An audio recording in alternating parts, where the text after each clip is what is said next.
Salut les amis, bienvenue dans cette nouvelle vidéo. Aujourd'hui, nous allons apprendre donc à créer une petite animation rapide et vite fait dans Canva. Et l'objectif principal ici donc c'est d'apprendre quelque chose de nouveau avec les animations, les transitions, savoir comment mélanger tout cet ensemble là pour créer quelque chose d'intéressant grâce à l'animation et grâce à la vidéo dans Canva. Donc si vous êtes prêts, on go tout de suite. Donc avant d'entrer dans le vif du sujet, voici donc les éléments que nous avons utilisés et que nous allons réutiliser ici donc dans notre vidéo. Donc nous avons eu besoin du logo de la Mac 1000K en question.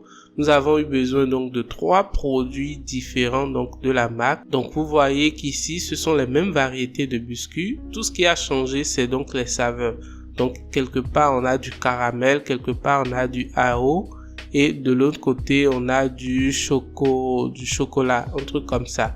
Et ici nous avons donc les couleurs à utiliser, les couleurs dominantes, les couleurs principales donc de la Mac. Ici on a du gradient, le nom de la musique en question, un petit graphique donc de près ici et la police utilisée principalement donc dans la vidéo. Donc, je vais retourner donc dans le projet de la vidéo et ensemble on va jouer pour voir déjà le rendu et le résultat que ça donne avant donc de passer à la création.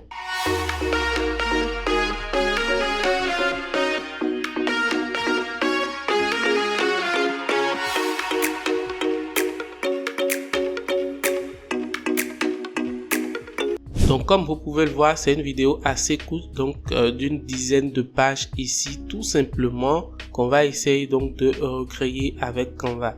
Et vous allez voir que nous avons pas mal d'animations intéressantes donc dans la vidéo ici que nous allons essayer de recréer. Pour ce faire, je vais revenir ici donc à l'accueil de Canva. Donc une fois que je suis à l'accueil de Canva, je vais passer donc dans la catégorie des vidéos puisque bien sûr c'est de la vidéo on veut créer ici.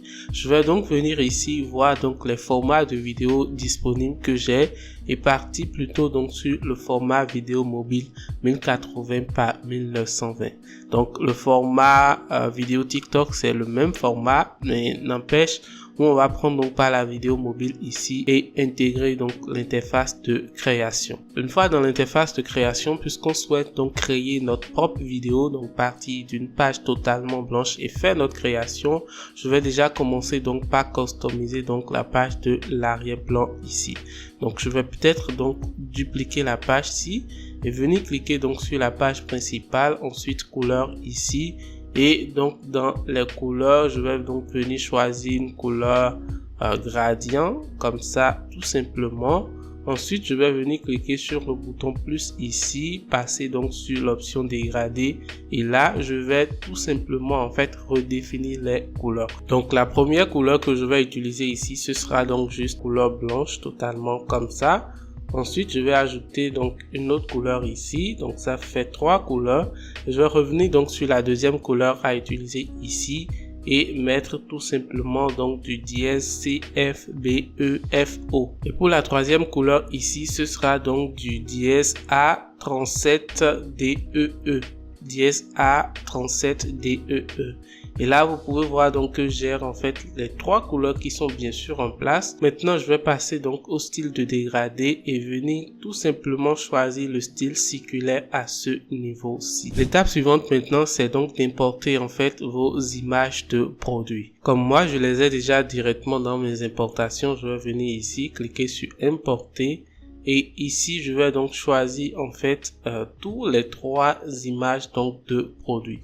Donc dans les cas où vous n'avez donc pas encore l'image de produit directement dans Canva comme moi, il suffit donc de faire importer des fichiers et vous allez pouvoir donc importer chacun des éléments-ci. Ensuite, ce que je vais faire maintenant, c'est donc de redisposer les éléments un à un. Donc je vais mettre ceci tout simplement au milieu. Je vais renvoyer ceci ici, faire comme ceci pour l'agrandir un tout petit peu, légèrement comparé aux autres, mettre là. Et je vais mettre en fait les 2 autres images de produits à l'arrière. Donc ça à l'arrière, ça également à l'arrière-plan comme ça, c'est bon pour moi. Mais avant de continuer, je vais faire quelques manipulations. Donc la toute première chose que je vais faire, c'est de venir donc ajouter une page vierge là cliquer donc sur couleur et choisir le dégradé ci en question. Ensuite, je vais venir donc ici faire partager, télécharger et télécharger donc le gradient ici au format PNG. Donc là,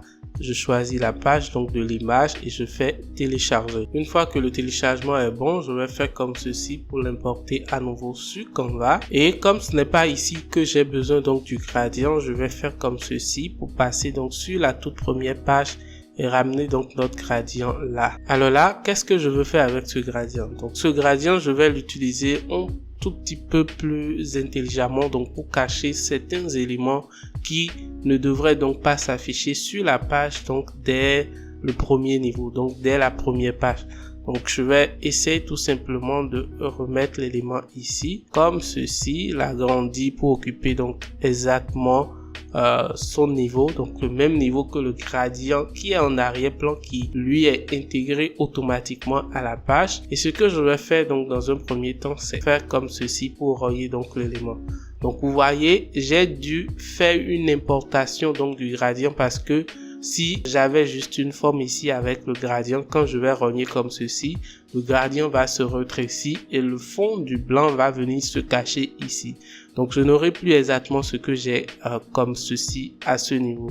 Donc là, j'ai un élément là qui n'est pas forcément l'arrière-plan, mais qui s'unit presque parfaitement avec l'arrière-plan. Donc là, je vais faire position et l'envoyer totalement en arrière-plan.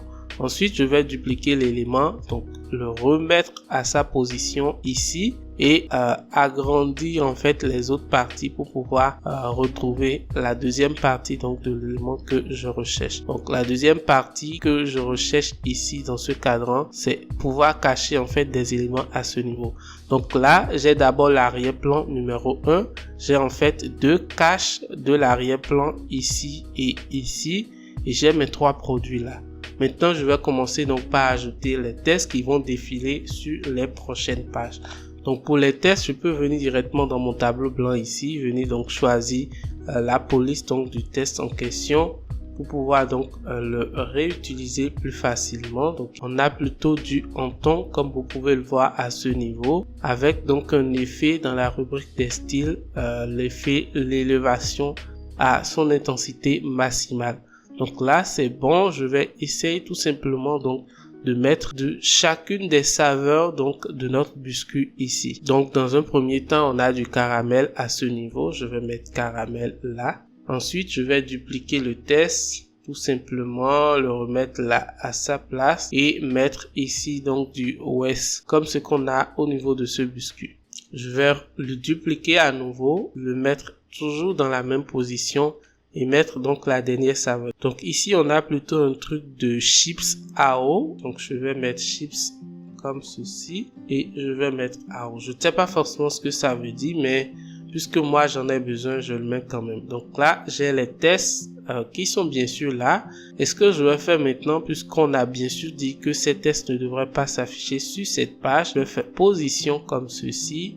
Voici donc les trois tests que je viens d'ajouter, je viens donc les sélectionner et je vais les envoyer totalement en arrière. Donc en arrière comme ceci pour qu'ils puissent être cachés par le premier cache couleur que j'ai ajouté à ce niveau. Pour l'instant, on n'a pas besoin donc de ces tests, donc on peut s'en foutre. Ensuite, il y a donc les prix, donc le graphique des prix qu'on a ici au niveau du tableau blanc qui est aussi important. Donc je viens le copier ici donc pour créer le graphique tout simplement. C'est une forme ici à laquelle j'ai ajouté tout simplement donc un contour blanc. Et j'ai ajouté donc un test que j'ai groupé. Donc là, je viens donc sélectionner le prix. En même temps, le prix doit rester quelque part comme ça dans la suite des pages de la vidéo. Mais pour l'instant, je vais donc dupliquer pour avoir trois prix parce qu'on a trois produits là. Je vais changer donc les prix un peu aléatoirement. Ici, je vais peut-être mettre 350 à ce niveau. Je vais dupliquer une fois encore ceci et mettre donc en troisième prix. Là, je peux mettre 150 ou 275 à la place. Je vais mettre 275. Je remets donc le franc en question et là, c'est bon.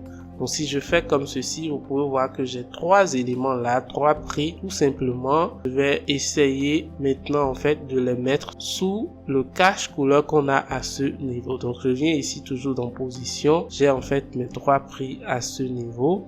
Je vais faire comme ceci pour les mettre juste en dessous de ce cache couleur. Maintenant vous pouvez constater que les éléments ne sont pas bien cachés, donc je vais faire comme ceci pour bien sûr donc les cacher. Alors maintenant on est revenu donc à la position donc de départ. On a juste les 3 produits avec notre gradient là, mais vous et moi savions qu'on a pas mal d'autres choses sur la page ici. Donc je vais commencer par dupliquer cette page là comme elle est la page principale, et à ce niveau tout ce qu'on va faire tout simplement c'est de sélectionner le produit ci. Donc je vais être en position pour que vous puissiez bien voir le produit que je sélectionne. Donc c'est le produit au milieu et je vais l'agrandir. Donc je vais l'agrandir un tout petit peu. Je peux faire comme ça et c'est bon pour moi. Ensuite je vais dupliquer cette page à nouveau. Sur la prochaine page on n'a plus donc les 2 éléments là, donc les éléments cachés en arrière-plan on n'a plus, et on a maintenant donc les tests qu'on avait cachés qui sont sortis. Donc je vais revenir ici dans mon projet et ici maintenant je vais donc aller dans position pour pouvoir mieux déplacer les éléments un à un. Je clique sur ce produit, donc le produit en arrière-plan à ma droite, que je vais tout simplement envoyer de ce côté. Donc là vous allez constater que pour chacun des produits que j'ai ajouté ici, j'ai des ailes qui permettent donc quand même de cacher le produit. Donc en réalité c'est important d'avoir des ailes comme ça pour cacher donc les éléments quand il en faut. Sinon l'une des astuces connues pour le faire tout simplement c'est donc d'ajouter une forme et de rendre en fait la transparence de cette forme totalement vierge comme ceci, et de grouper en fait la forme avec votre image. Donc vous sélectionnez votre image, vous sélectionnez la forme et vous groupez pour que le bout de la forme puisse rester quand même sur la page lorsque vous allez donc glisser vos images de produits hors donc de la page ici.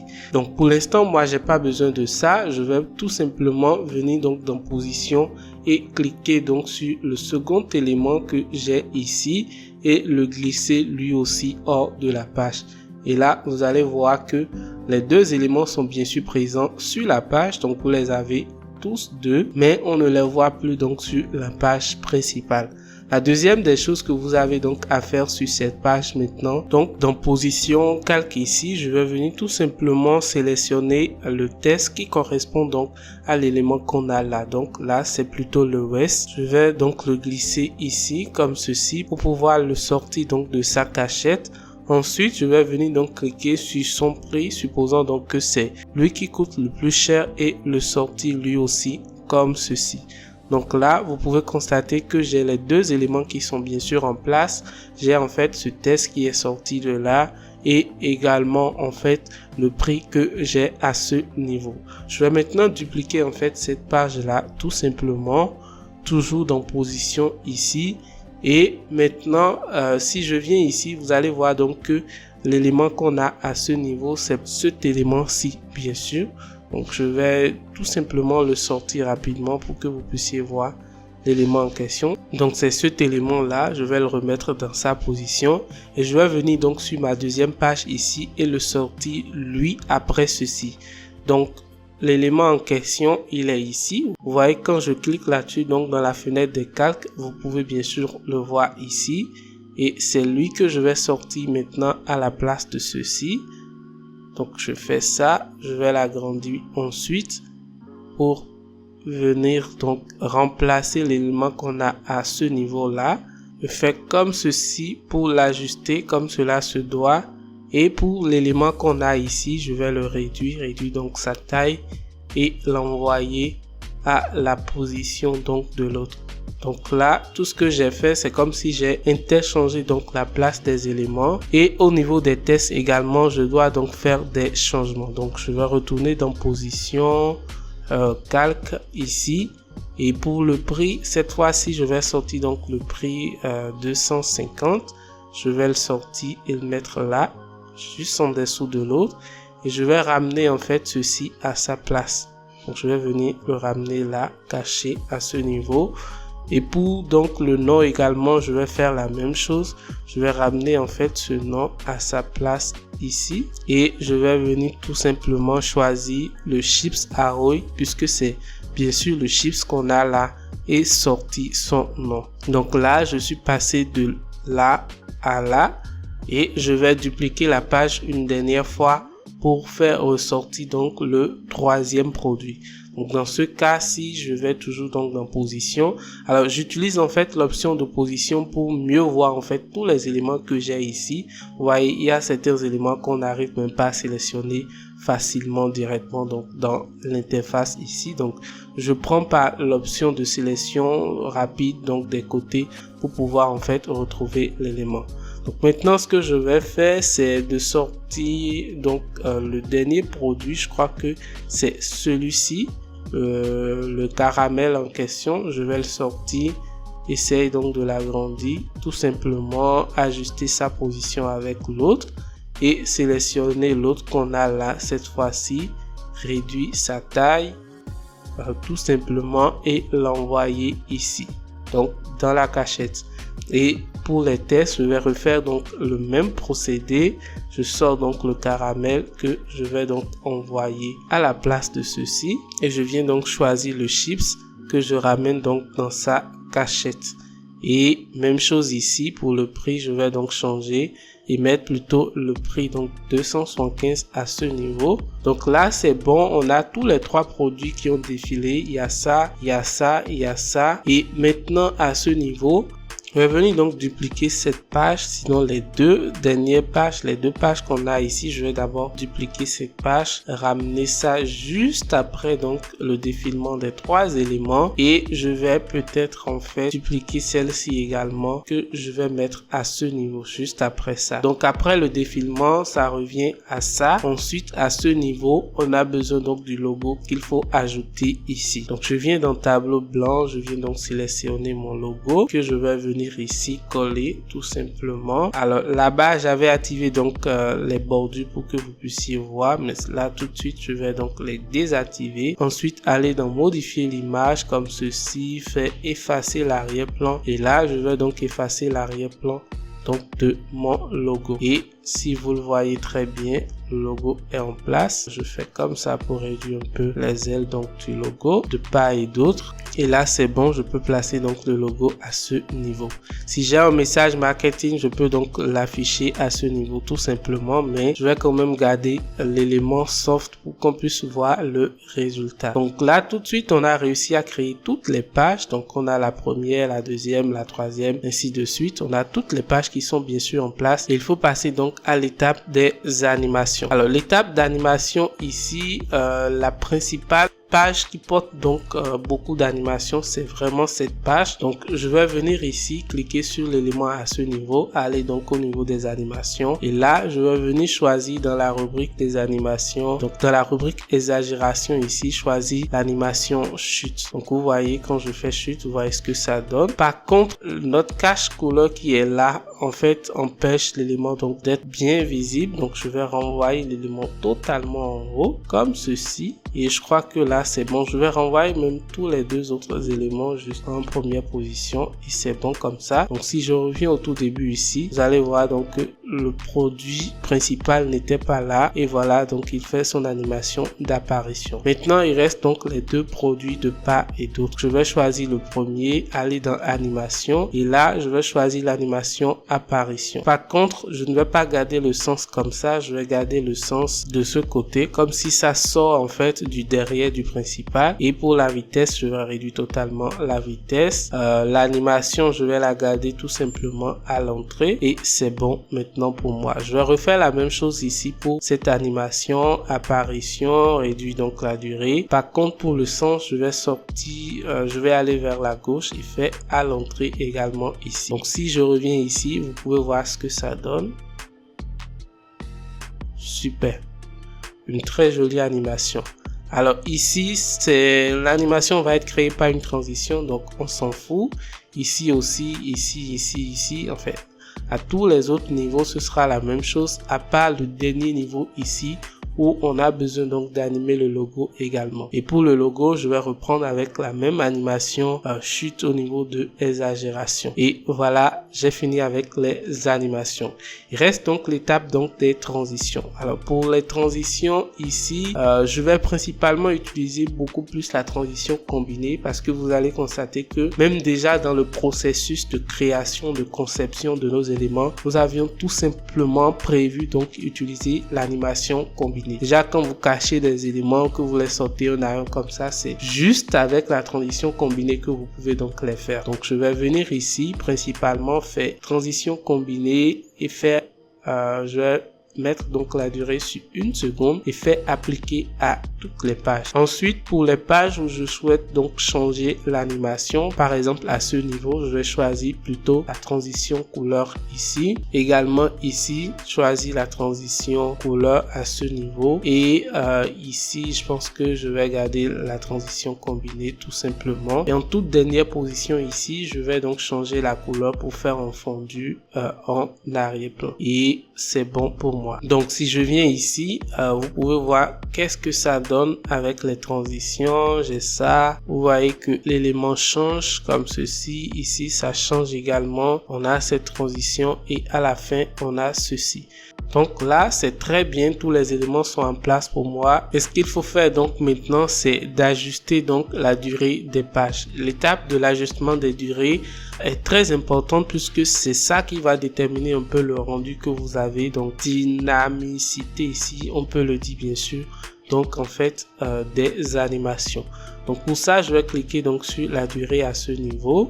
Par défaut, je vais mettre donc 2 à tous les niveaux. Après, quand j'aurai donc ajouté la musique, je vais ajuster le reste des éléments en fonction. Donc là, c'est bon pour moi. Je vais revenir au tout début et lire pour qu'on puisse voir le résultat. Donc là, c'est bon. On a passé donc toutes les étapes, animation, conception, transition, ajustement de durée, et la toute dernière étape pour que ça puisse faire vraiment une vidéo, c'est l'étape en fait des audios. Donc dans audio, comme vous pouvez le voir, j'ai déjà trouvé une musique qui correspond mieux à ça. Donc on des clocks, je vais aller donc dans mes éléments ici. Voilà, c'est toujours donc dans mes éléments utilisés récemment. Je vais donc cliquer sur l'audio ici et venir tout simplement ici réduire donc la durée, le volume en fait de l'audio. Je vais peut-être le mettre sur 10 pour les besoins donc du tutoriel. Après, vous pouvez donc augmenter en fonction de ce que vous souhaitez avoir. Donc là, je vais essayer donc d'ajuster en fait les durées 1 à 1 et avoir donc mon résultat final. Donc à partir d'ici, je pense que le rythme est cassé. Ici, je peux réduire un tout petit peu la durée aussi. Par contre, venir augmenter un tout petit peu plus aussi la durée à ce niveau. Et là, je crois que j'ai quelque chose qui rentre très bien. Tout ce qui reste donc à faire, c'est tout simplement de venir donc renommer votre projet ici. Je vais mettre 1000K vidéo projet comme ceci et je viens partager, je fais télécharger. Ensuite, je choisis donc le format. Le format, ce sera donc du MP4. Je choisis donc toutes les pages, bien sûr. Et ici, je me rassure donc de connecter en fait mes comptes sociaux à la plateforme ici pour éviter donc les questions de droit d'auteur. Une fois que tout ça est bon, je fais télécharger et j'ai ma vidéo qui est prête. Voilà donc la vidéo qu'on a essayé de créer ici sur Canva. C'est une vidéo fictive donc de 1000K comme je vous l'ai dit, mais c'est une vidéo remplie donc de petites notions, de petites manipulations qui vous forgent à chaque fois, surtout quand vous êtes intéressé par l'animation sur Canva. D'ailleurs, j'ai d'autres vidéos ici et ici qui peuvent vous permettre donc d'approfondir vos connaissances en ce qui concerne l'animation sur Canva. Et si vous avez bien sûr aimé cette vidéo, n'hésitez donc pas à me laisser un gros pouce bleu en l'air et à cliquer ici pour vous abonner à la chaîne. Et moi, je vous dis à la prochaine. Portez-vous bien, c'était Richemont. Salut!